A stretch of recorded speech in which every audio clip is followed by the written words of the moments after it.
গ্রীষ্ম বর্ষা বিনীতি ভরসা। হ্যাঁ, বিনীত শপিং সিটি। নমস্কার, আপনারা দেখছেন হুগলি আপডেট। আপনাদের সঙ্গে আমি উষা। আসছি খবরে।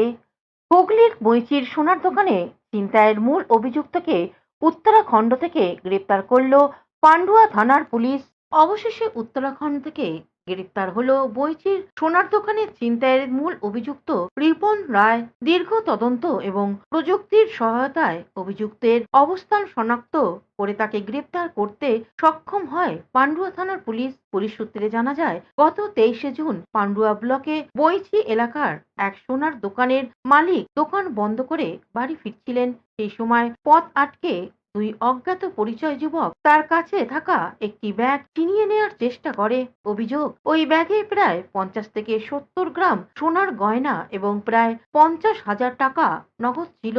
দোকান মালিক ব্যাগটি দিতে অস্বীকার করলে অভিযুক্তরা ধারালো অস্ত্র দিয়ে তার ডান হাতে আঘাত করে।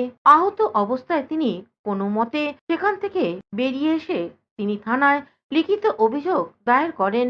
অভিযোগ পাওয়ার পরই তদন্তে নামে পান্ডুয়া থানার পুলিশ। তদন্তের ভিত্তিতে প্রথমে ঘটনায় জড়িত থাকার অভিযোগে পূর্ব বর্ধমান জেলার চৌগ্রাম এলাকা থেকে এক যুবককে গ্রেপ্তার করা হয়। এরপর অপর অভিযুক্তকে খোঁজে তল্লাশি চালাতে থাকে পুলিশ। তদন্তের বিভিন্ন প্রযুক্তিগত তথ্য ও সূত্রের ভিত্তিতে পুলিশ জানতে পারে এই ঘটনার মূল অভিযুক্ত বইচি চারাবাগান এলাকার বাসিন্দা লিপন রায় উত্তরাখণ্ডে আত্মগোপন করে রয়েছে।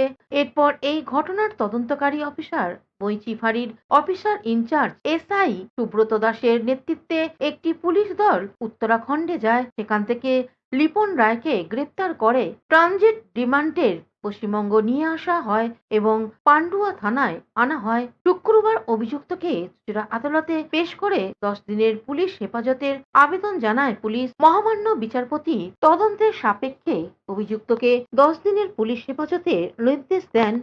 হুগলি থেকে সুমন চক্রবর্তী রিপোর্ট, হুগলি আপডেট। একাধিক তোলাবাজি ও বেআইনি জমি দখলের অভিযোগে পানিহাটির কাউন্সিলর হিমাংশু দেবকে গ্রেপ্তার করল পুলিশ।